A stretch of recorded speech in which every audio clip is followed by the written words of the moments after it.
భారతీయ క్రైస్తవ దినోత్సవం, Indian Christian day.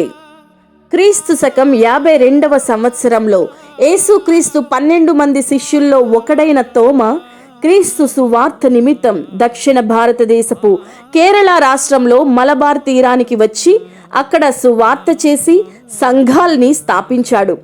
ఆ తరువాత క్రీస్తు శకం 72వ సంవత్సరంలో తమిళనాడులోని చెన్నై సమీపంలో మైలాపూర్ సెయింట్ థామస్ మౌంట్ దగ్గర క్రీస్తు సువార్త నిమిత్తం తోమ హతసాక్షి అయ్యాడు.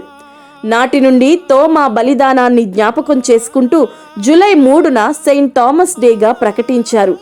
దాదాపు 2000 సంవత్సరాల సుసంపన్నమైన ఈ భారతీయ క్రైస్తవ్యానికి కారణమైన తోమ సువార్త పరిచర్యను గుర్తు చేసుకుంటూ భారతీయ క్రైస్తవ దినోత్సవంగా జరుపుకుంటున్నారు.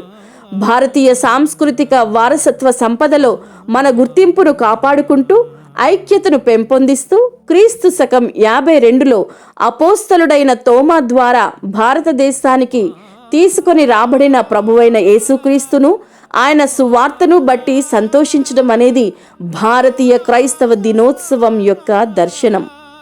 నాటి తోమా సువార్త పరిచర్య ఈ సుదీర్ఘ భారతీయ క్రైస్తవ చరిత్రకు పునాదులు వేసింది. తోమ నాడు ఈ భారతదేశానికి తీసుకొచ్చిన క్రీస్తు సువార్త నేటికి ఈ దేశంలో ఇంకా ప్రబలుతూనే ఉంది, అనేకుల్ని మారుస్తూనే ఉంది. భారతీయ క్రైస్తవులుగా ఈ దేశాన్ని ప్రభావితం చేయడానికి తోమా సేవా జీవితం నేటి క్రైస్తవ సమాజానికి స్ఫూర్తినిస్తుంది. క్రైస్తవ్యం క్రీస్తు శకం 52వ సంవత్సరంలో ఒక ఆసియా దేశం అనగా ఇజ్రాయెల్ నుండి భారతదేశానికి వచ్చిందే గాని పాశ్చాత్య దేశాల నుండి కాదు. క్రైస్తవ్యం ప్రాచీనమైనదే కానీ పాశ్చాత్యమైనది మాత్రం కాదు.